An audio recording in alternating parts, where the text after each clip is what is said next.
L'amitié, peut-être, devient une prise d'otage à qui ne sait pas aimer.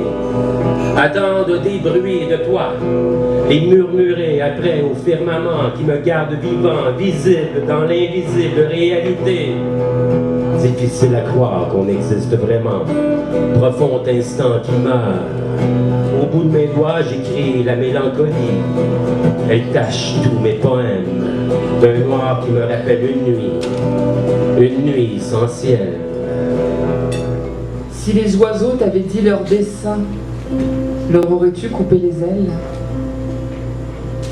Aurais-tu dévêtu leurs oripeaux pour dévoiler leur vérité?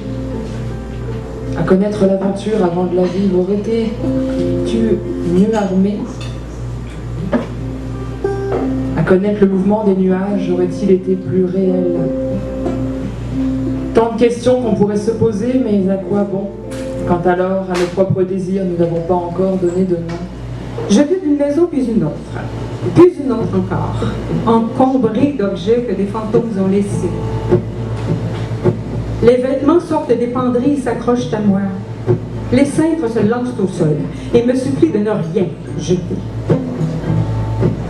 Ma sœur pleure sur le matelas. Je me penche. Rien.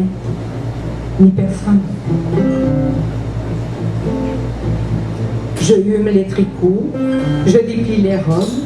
Si pleines ces couleurs de couchant, ces bleus de mer et de vagues à l'âme. Je défroisse une manche, pince une épaule, je dose le trot, le pas assez entre deux.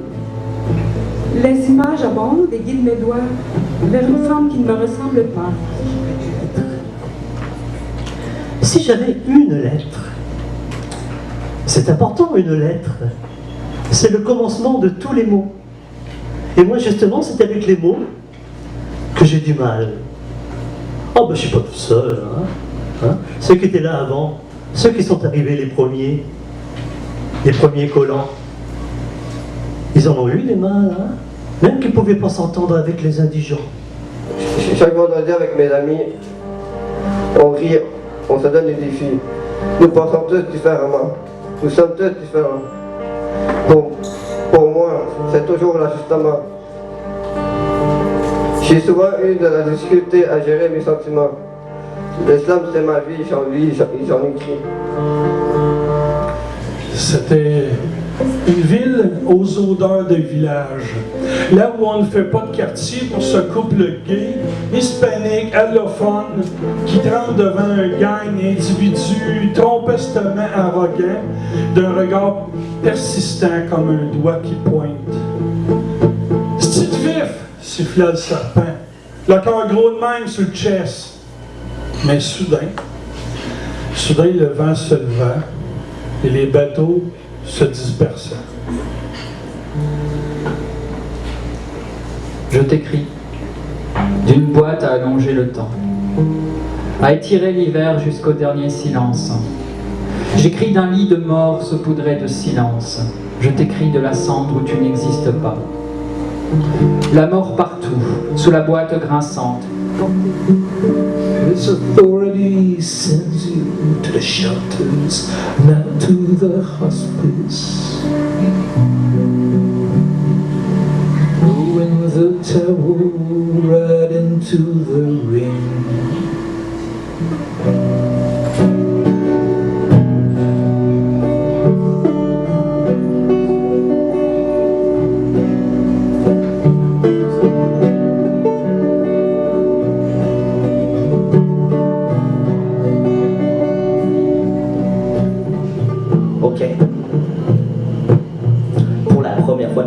Ouais, je prends le micro, mes textes gravés sur la pierre, j'ai la foi, l'énergie, bro. Non, j'ai pas peur, j'ai Dieu avec moi, yo. J'ai jamais renié mon cœur, mon esprit soit la main, yo. J'arrive en vainqueur, les MC n'ont pas niveau. Je débarque avec la force du Christ cosmique, je ramène l'espoir, je nourris l'esprit critique. Ça mène nulle part leur mode de vie économique. Sérieux, viens voir mes comiques, ils sont très logiques. Je suis panthère noire, mes rimes sur iPod chaque fois que tu cliques. Ah, j'incarne ma lumière même si ce monde est maléfique. Je respecte ma terre, ma conscience écologique. J'espère mon frère, c'est con, leur science est chimérique. Je suis beau, je suis fier, je suis pas là pour faire du fric.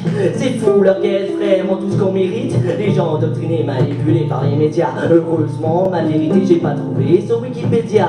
Ah,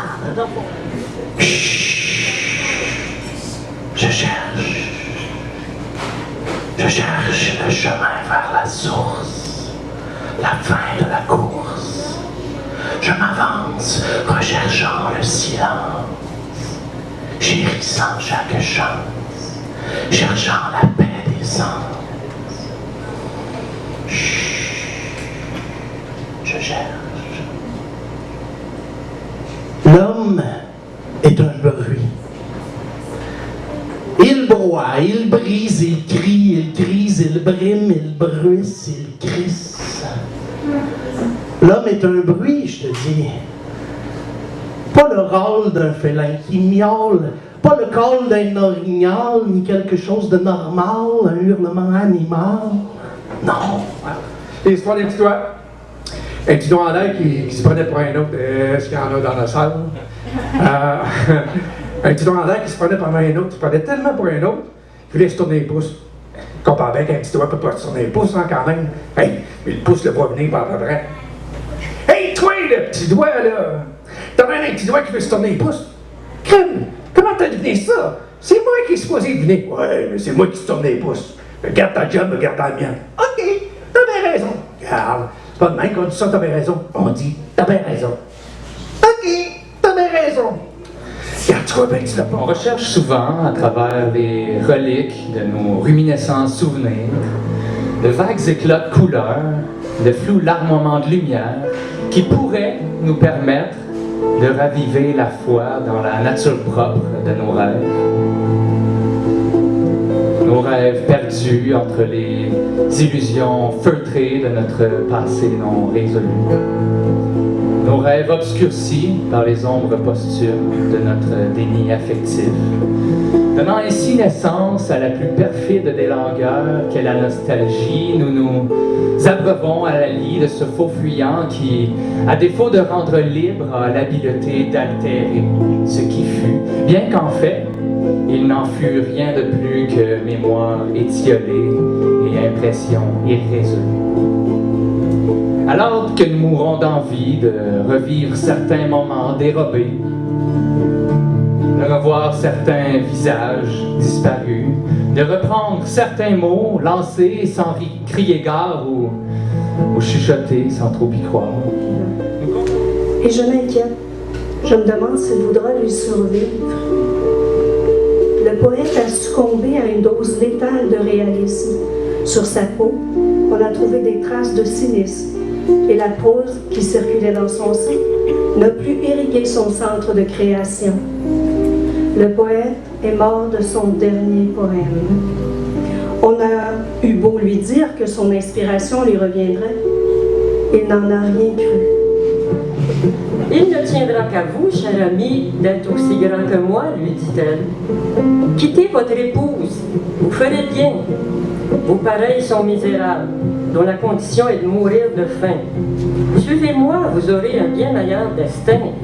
Cuisses de poulet, rôti, sans parler de maintes caresses. Et l'homme reprit, mais que me faudra-t-il faire? Presque rien, dit la femme, flatter ceux du logis, à sa maîtresse complaire. L'homme se forge déjà une félicité qui le fait pleurer de tendresse.